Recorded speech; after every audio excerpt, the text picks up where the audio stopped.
Hey, welcome to this one today.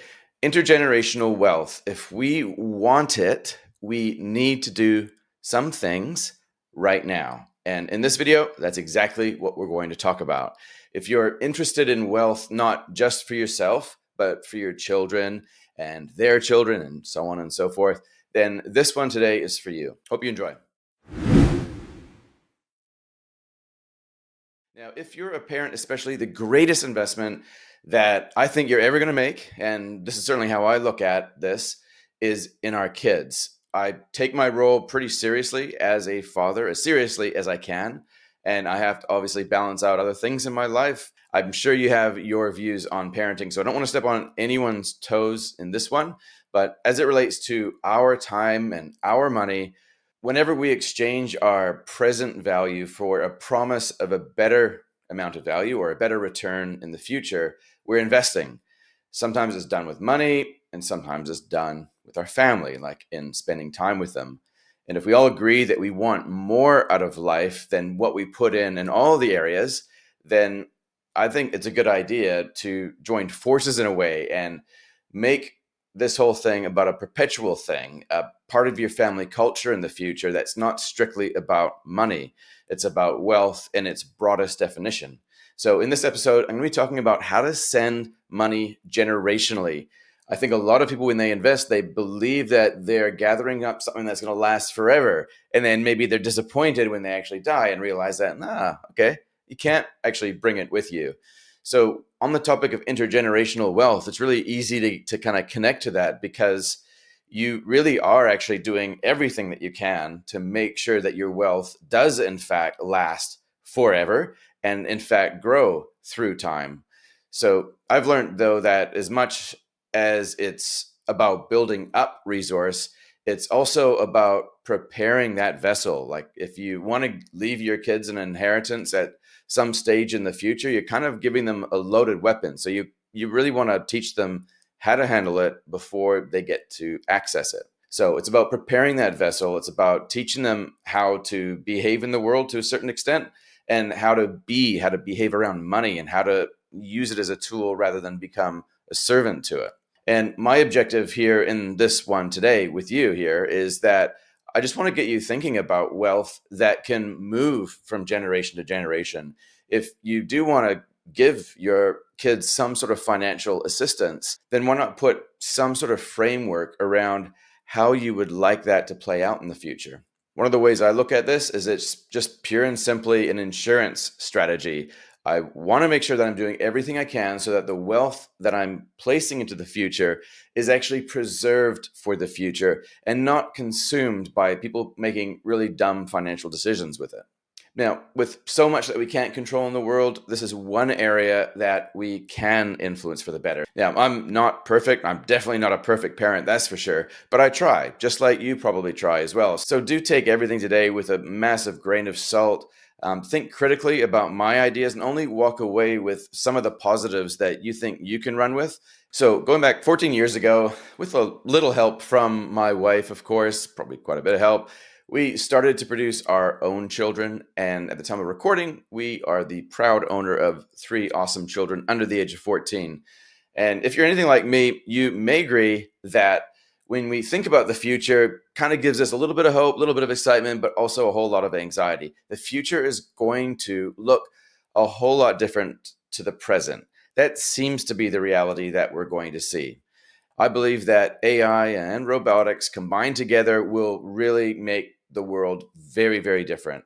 Why bother then with the degrees? Why bother with collecting and storing information in our brains, especially when you're competing with machines?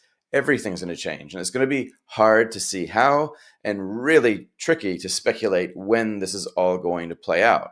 That's okay, because if you're playing the long game with preparing your kids for the future, you need a while for this to actually be real. According to the Williams Group study, which will be linked to in the notes, 70% of family wealth is lost by the second generation, and 90% of wealth is lost by the third generation.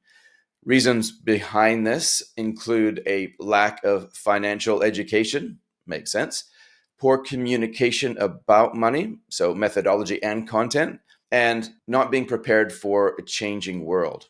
When I first became aware of this study, which probably would have been a couple of years ago, preparing for a previous podcast, I was really surprised. And then eventually I started to just think about this entire wealth thing as more than just about retirement for some people. And maybe it could be like that for me as well. Maybe it's actually more about our family and what parts of our family we would like to see amplified and continued in the future. The greatest investment that you're ever going to make is, if you're a parent, going to be in your kids. And any time or money spent on children can legitimately be referred to as an investment. All investing is going about collecting a gain that's greater than the input that was required. Works in money, works in relationships, health, and of course, family as well. And intergenerational wealth, therefore, kind of was really natural for me to talk to my clients about, but also to try to implement in my own home. Now, it all starts with preparing for the future, the changing world. You're never going to pick the future correct, of course, but parts of building wealth culture in your children's lives will involve speculation around the state of culture in the future. You kind of need to speculate a little bit about what the future is going to look like to really prepare your kids well. The dystopian version, well, that's sure to cause a little bit of trauma if you really unleash on some of the theories out there. But some sort of carefully curated discussion around a range of scenarios can be really helpful. I would start perhaps with maybe the technological utopia where free and unlimited power means that robotics and infinite compute power combine to produce effectively what humans need for zero cost. No more wars, no more famine, no more disease. Then we have to throw in the odd curveball, right? Like, here's my favorite one from last week. Maybe instead an alien may soon be discovered in a giant egg.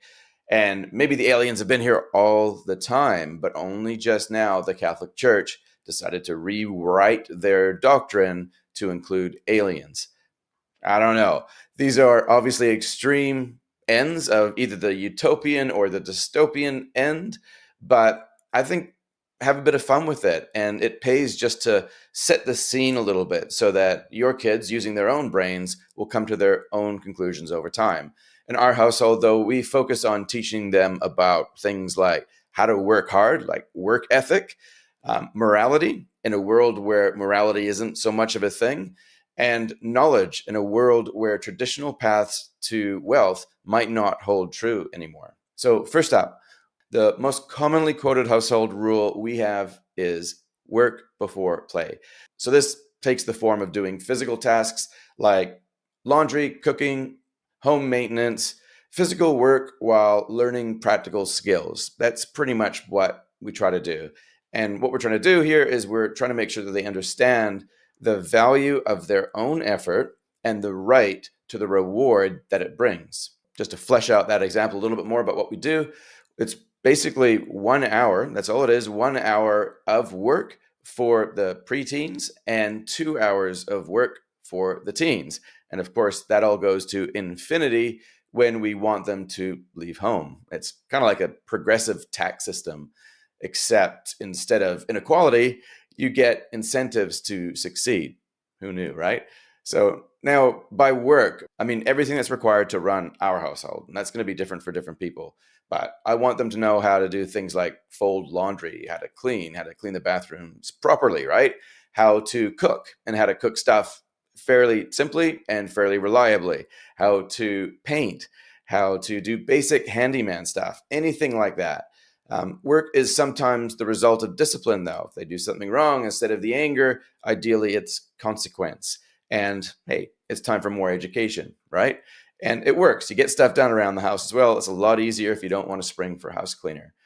Next up, morality in the age of inequality. This is a different one, and I haven't really heard this talked about too much. And that's kind of the point. I want to bring to this conversation some of the elements around intergenerational wealth that you might not have heard discussed before. Let's talk about moral education. My observation is that through time, and definitely specifically in the cases that I'm aware of, the levels of morality, however fixed you want to define that, it degrades over time, all in proportion to the increase in wealth inequality. As money centralizes, it seems to draw out the worst in people.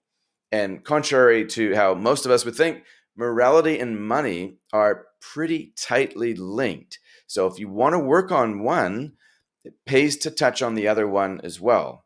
So I'm talking about religious attendance here. In fact, religious attendance and wealth appear to be correlated, they're connected.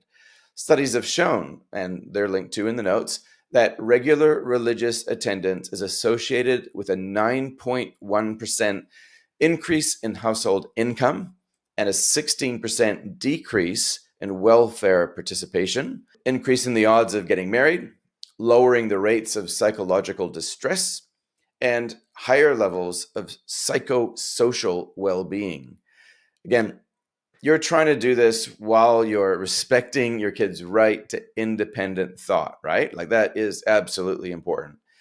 But if there's some truth that wealth comprises of the financial, the mental, and the physical, why not the spiritual as well?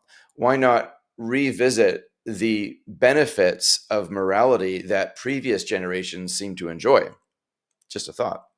That brings us to how we're helping our kids engage with knowledge in the new world. There's a range of parenting issues that I'm being careful to avoid. Not all of them, of course, but there are some still worthy of mention. Like, when do you allow kids access to the internet, to social media unsupervised? How do you handle the issue of pornography and other controversial topics? Keeping this as closely related to the big idea, though, if we want to build intergenerational wealth, we need to return more towards teaching skills than just providing information. And perhaps, like me, you're from a generation that probably invested in formal education with the view that this was the prerequisite for a good job, for meaningful employment. Skills over information. What do you think, though? And I know this is definitely a bit controversial, but in a world where technology holds all the knowledge chips, will the value of practical skills really be greater than the value that academic knowledge will bring? Should you really be paying for university if that's the case? Now, that's not a simple answer, of course, but one day I think it will be pretty cut and dry. Meanwhile, just to provide a little bit of color, though, and to demonstrate how I work this out at home, allow me to submit the actual list of skills that I taught most of our kids under the age of 14 just this summer. And to avoid getting in trouble by you know who are obviously trying to keep us safe, I will suggest that this list is completely fictitious, of course. This is what we taught our kids this summer: how to drive a tractor and how to operate the potentially lethal thrasher thing that's swinging around on the back to cut very high grass. How to paint, how to water blast without ruining the deck in the process, how to fold laundry just the way that mom likes it, and how to cook the food that you're actually going to eat all day long so that you don't waste our time all the time cooking for you as well as our money. But also other things like how to negotiate, how to start conversations, how to behave with people that you do know and the people that you don't know, how to chew with your mouth closed. Simple things like that, right? A focus on, I just think, practical or social skills is by no means going to be a silver bullet protecting them from the evils of tomorrow and giving them the secret keys of success that everybody's been looking for generations. But when knowledge and physical labor become abundant through AI and robotics, practical skills now kind of looks pretty good side by side with learning how to code. Work ethics, a model of morality, and a type of knowledge the digital will eat last. That's what this is all about. It's a diversified approach to ensure that children are most equipped for success while being protected from harm. It's not a complete strategy, of course. It's not meant to be prescriptive in any way for you, but it is working so far for us as a family. By no means is this easy. It is very, very difficult. It requires a lot of time to actually do this genuinely. But if you're able to follow any aspect and get some value out of this, then go for it. Now, on to money education, fun for the whole family, right? The most common way to refer to family wealth is going to be money. Everything is going to be denominated in money when you're talking about things of financial consequence. So let's be clear about what we're talking about when we're using the word money. Especially, let's just be mindful about how we talk about money in front of our kids. They listen to everything. Remember, they're going to just look at you and not even listen to what you say to them, but they'll probably listen more to what you say to each other on this topic. Money in our house and with our kids is defined as a tool for freedom and something that gives you fun, basically. Fun both now, today, and potentially fun or freedom in the future, too. We started with all of our kids from the age of 2 a habit, and the habit was paying our kids an allowance every week for work that they would do. Obviously, it wasn't a very good deal at the start. We didn't pay them very much either, mind you, but we used physical cash and gave it to them. They then store it in 4 jars, one for spending, one for saving, one for investing, and one for giving to charity. Now, coming from my own perspective here, someone who works with the pre-wealthy and the wealthy alike, I would suggest I'm pretty serious when it comes to seeing my wealth grow in their hands. So the way that I frame the world and the future will need to change over time as they get more mature, as they get more aware, as they grow their own brains. But no education on money is going to be complete without a lesson on how to make it first. And so at the moment, my older boys are working on a new lawn mowing business. This is literally happening at the time of recording. They're working on all the branding. And all of my kids, by the way, since the age of 5, we've taught them how to drive a zero-turn lawnmower, how to operate leaf blowers, and all the other equipment. So why not monetize this? At the very least, it'll give them some spending money, and maybe a strategy here is to wean ourselves off of the obligation of paying them an allowance. But I think it could actually work, and it could potentially do something good. If not, it'll be just another lesson to build upon the confidence that already exists. Why does that confidence exist?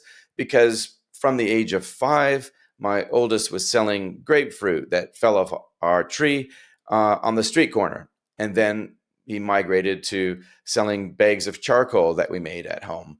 In the last couple of years, all 3 of our kids worked really hard chopping up the wood from our neighbor's property that fell down in a storm, and we sold really high quality bags of firewood. So they have had business experience and exposure in the past, and I really want to teach them how they are in charge of making their money. They don't have to be a servant to anybody else's goals because they can actually afford to run their own. Now, perhaps, maybe I should let them get more into sport. Maybe they are naturally going to move towards this. Obviously, every kid is going to be different, and some of this isn't going to be possible with some kids, but I just think it's the most sensible thing to do when we don't know what the social, economic, or organizational structures will even look like in the future, let alone the jobs that it will all produce. It really helps if you talk as openly and as positively as you can about money in front of your kids.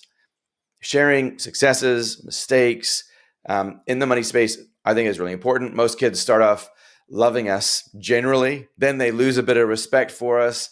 And hopefully we pick up that respect later on as they mature and they leave home. But normalizing the money talk now, or this is the way I'm thinking about it anyway, is also a strategy that ensures there's another pathway to connect with your kids, no matter what's going on in their lives. You know that pain is probably going to come along at some stage, and your relationship with them will change in ways that you can't predict. But if there's always something that you can talk to them about, which is connected to their well being in some way, then that's got to be helpful, right? And so normalizing the money talk is as much about retaining a good relationship with your children as it is about building a platform for intergenerational wealth. But that leads us to a concept of family culture and the idea that you can foster or manipulate or create a type of family culture where money is approached with respect. Money is seen as a token of someone's human time and energy, and there's an opportunity cost associated with it. It's a form of scarcity, at least for a little while. And We can use it as a means to an end, so long as it doesn't become an end in itself. Lastly, at the core of an intergenerational wealth strategy, the purpose of wealth should be defined. Wealth, for it to genuinely do good in your family, in the generations in the future, needs to be anchored on purpose, I think. Serving a greater objective can help keep the problems of money addiction at bay, and it can just generally help with better financial decisions. It means thinking about charitable organizations that you personally back and believe in, that you would like to see prosper in some way with some of your resource. So for us, the purpose of wealth is not just to flow through our family so that our family becomes more influential over time, like the Rothschild family or something like that. No, this is all about building wealth in the lives of everybody that we possibly can. And by wealth, I mean wealth in the broadest definition you can imagine, basically just doing good. But another place where this framework can be defined, and something that I'm working on right now with my wife, is the idea of a family wealth charter. And a family wealth charter can act like a foundational document, if you like, something that articulates a purpose or records the goals that people have agreed upon and the details of some of the strategies suitable for building up and transferring wealth from one generation to the next one. I think of it as allowing your money some sort of outlet to work perpetually for the greater good of people downstream of you in the future. The whole idea here is that you want your wealth to grow and to continue to do good. And ideally, you want to be respecting your own family's history and vision for the future, too. So, to sum it all up, if you want to invest, that's awesome. It'll give you great financial independence, and it'll maybe even give you the ability to give a slight boost to your kids when you pass away, when you're dead and gone. If you would like to start building intergenerational wealth, though, like seriously see something happen which grows from generation to generation, in my experience, there's some real hard work involved. And the best time to start was ages ago, probably, and the second best time is right now. So, on top of the fact that you're probably going to feel awkward with certain parts of this, like that whole morality thing, or maybe teaching them some sort of handyman skills isn't really your gifting. I get it. Not everyone's going to be in the same place and able to do what I've talked about here, or do what I do. And I won't be able to do what other people will be able to do. But anything that you can do to respect your kids' free mind and prepare them for the future is going to be a win. And if you've been watching this on YouTube or listening to me and you didn't have the education or background to get the practical skills or to get the money smarts, well, neither did I. Neither did anybody really at the start. Sometimes you get it because someone helped you and they taught you everything. And other times you just have to do the work, do a bit of digging to get it happening yourself. So I think we can all try, though, to move forward on the financial front. So if you like this type of conversation, make sure that you've liked and subscribed, leave a positive comment where appropriate. And most importantly, if you want an extra boost to help really get started in the area of building wealth, not just for your life, but the lives of your kids, then check out New Wealth Foundations. It's an online personal finance video course that I've created. It covers all the essentials needed that you're going to need anyway to get started in the area of building serious levels of wealth. Link is in the description. Just learn as much as you can, obviously, and hopefully do it openly in front of your kids. Thanks for watching today. Catch you in the next one.